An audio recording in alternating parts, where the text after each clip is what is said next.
సంపద సృష్టి అని అంటే దాని అర్థం బాధుడే బాధుడు. ఇది చంద్రబాబు నాయుడు హయాంలో డెఫినిషన్ సంపద సృష్టికి సంబంధించి. ఒకవైపునేమో మనం కడతా ఉన్న మెడికల్ కాలేజీలు అమ్ముతానంటాడు, మరోవైపున మనం కడతా ఉన్న పోర్టులు, ఎందుకు మీ రామాయపట్నం పోర్టు దశాబ్దాలుగా చూస్తూ ఉన్నాం, ఎవడన్నా పోర్టు కట్టాడా? ఈరోజు ఆ పోర్టు దాదాపుగా పూర్తిగా వస్తూ ఉంది. పోర్టు పూర్తిగా వస్తూ ఉంది. సముద్రంలో నుంచి షిప్ కూడా తీసుకొని రావచ్చు. అప్పుడే మన ఎన్నికల అయిపోయే టయానికే ఒక బర్త్ అయిపోయింది. ఇప్పుడు దాదాపుగా రెండో బర్త్ కూడా పూర్తయిపోస్తూ ఉంది. ఇలాంటి పోర్టులు రాష్ట్రం మొత్తం మీద మనం రాకమునుపు 4 ప్రదేశాలలో 6 పోర్టులు కడతా ఉంటే మన 5 ఏళ్లలోనే మనము మరో 4 పోర్టులు కట్టడానికి శ్రీకారం చుట్టాం. అవన్నీ ఇప్పుడు అమ్ముతాడట చెనిక్కాయలకు బెల్లాలకి. ఈ పోర్టులు కూడా అంతే, ఈ మెడికల్ కాలేజీలు కూడా అంతే. ఇది సంపద సృష్టి అని అంటారు. ఇవన్నీ పోర్టులు ఉంటే ఈ పోర్టుల వల్ల ఉద్యోగాలు వస్తాయి. ఈ పోర్టుల వల్ల రాష్ట్ర ప్రభుత్వానికి అదనపు ఆదాయాలు పెరుగుతాయి. దీన్ని సంపద సృష్టి అంటారు.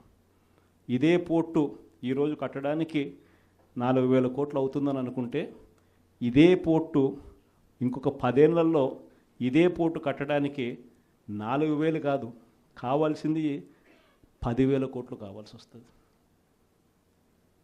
అందుకే దీనిని సంపద సృష్టి అని అంటారు.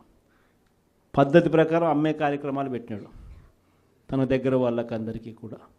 ఇవన్నీ కూడా జరుగుతూ ఉన్నాయి. కాబట్టి మనందరినీ కూడా నేను కోరేది ఏంటంటే అందరూ ఇక పోరు బాట పట్టాల్సిందే. మనం నేను వెలుగొండ ప్రాజెక్టు పూర్తి అయిపోయింది. 2 టన్నులలో నేను ప్రయాణం చేసి ఈ పక్క నుంచి ఆ పక్కకు 2 టన్నులు పూర్తి అయిపోయినట్టుగా జాతికి కూడా అంకితం కూడా చేశాం. 2 టన్నులు పూర్తి అయిపోయినాయి. నల్లమల సాగర్ ప్రాజెక్టు రిజర్వాయర్ కూడా అయిపోయింది. 1,00,000 ఎకరాలకు నీళ్లు అందించగలిగిన మెయిన్ కెనాల్స్ కూడా అయిపోయింది. కేవలం మిగిలిపోయింది ఏమిటనంటే R&R కింద డబ్బులు ఇవ్వడం. ఆ R&R కింద ఆ రిజర్వాయర్కి సంబంధించి 1,200 కోట్ల రూపాయలు డబ్బు ఇస్తే నీళ్ళు నింపేసేయచ్చు. అదొక్కటి మాత్రమే ఇప్పుడు చేయాలి అని చెప్పి, ఈ సంవత్సరం చేయాలి అని చెప్పి పోస్ట్పోన్ చేసినాం. ఈ సంవత్సరం చేయాలని అక్టోబర్ లోపల, అంటే జూన్ నుంచి అక్టోబర్ మధ్యలో చేసేసుకొని అక్టోబర్లో నీళ్లు నింపడానికి మనం పూర్తి చేసిన ప్రాజెక్టును ఈ రోజుకి అంతే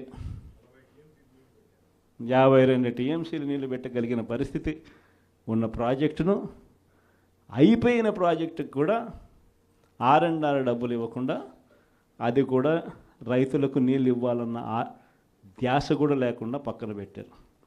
మార్కాపురం మెడికల్ కాలేజ్ మీ అందరికీ కూడా పక్కనే కనిపిస్తూ ఉంటుంది. ఆల్మోస్ట్ అయిపోవచ్చింది మార్కాపురం మెడికల్ కాలేజ్. చూస్తే బిల్డింగులు చూస్తే చక్కగా కనిపిస్తాయి. అది ఇప్పుడు అమ్మడానికి సిద్ధమంటాం. ఆశ్చర్యం నిజంగా ఇలాంటి వాళ్ళని చూస్తూ ఉన్నప్పుడు. ఈ నెల 3 ప్రోగ్రామ్స్ పెట్టినాం. ఈ 13వ తారీఖున రైతులకు సంబంధించిన ప్రధానమైన డిమాండ్ల మీద, మరీ ముఖ్యంగా పెట్టుబడి సహాయం. మా 20,000 ఏమైంది? అప్పుడేమన్నారు? జగన్ 13,500 ఇస్తానన్నాడు. ఆ 13,500లో కూడా 6,000 రూపాయలు PM కిసాన్ అని చెప్పి అన్నారు.